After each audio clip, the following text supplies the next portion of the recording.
Hello vlogs! Welcome to my guys! Hello, good afternoon sa lahat! Andito na naman si Ayman TV Fishing Adventure.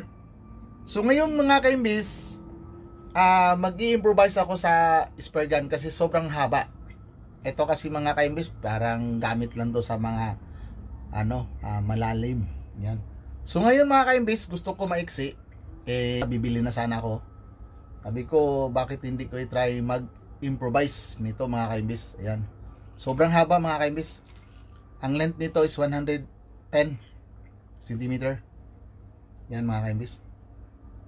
So gagawa ko ngayon mga kaimbis. Meron akong nakita na fiber. Yan, fiber. Carbon Lodi. Yan mga kaimbis, carbon Lodi.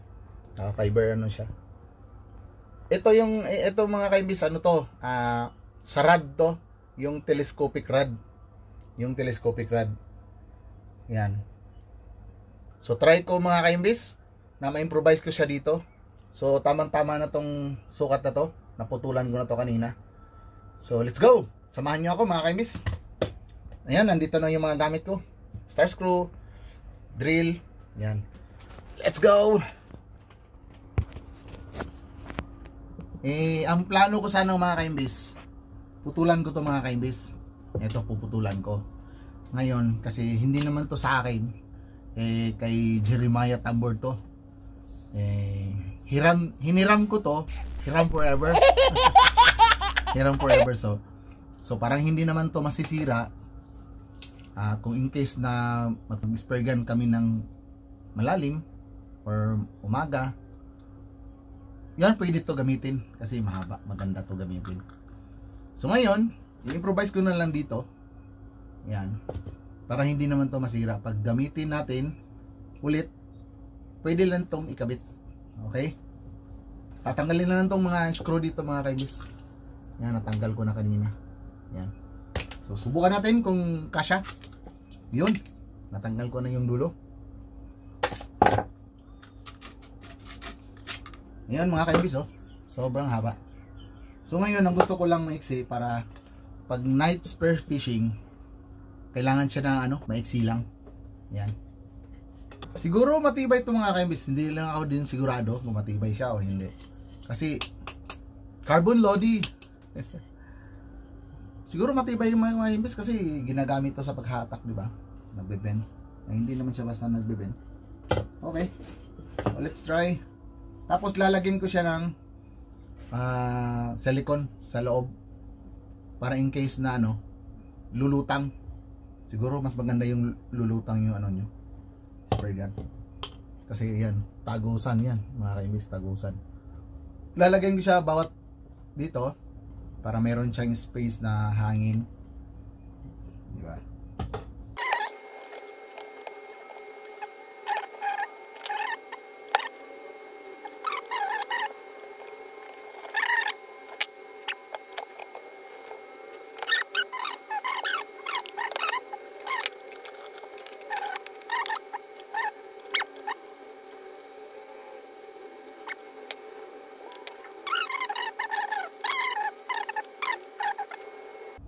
Yun, ang ganda. So okay siya mga kaimbis. Yun oh. Okay, alright. Ayan, nalagyan ko na siya ng silicone. Yan, gitnaan. So meron na siyang, diba? Okay.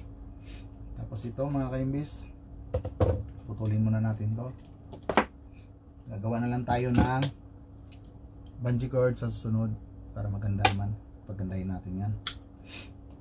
So ako lang naman din ang gumawa niyan. Okay, miss.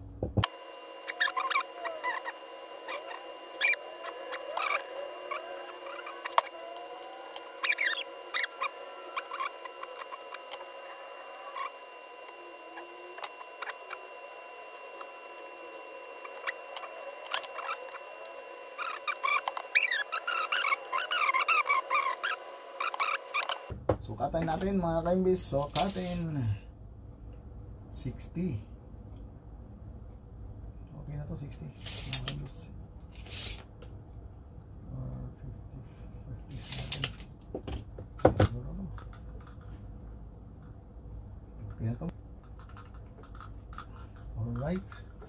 Yun mga kaimbis, at least nagawa natin ang idea.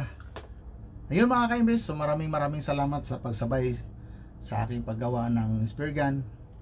Short video lang to, so maraming salamat sa inyong lahat, sa laging sumusuporta. Shoutout sa inyong lahat.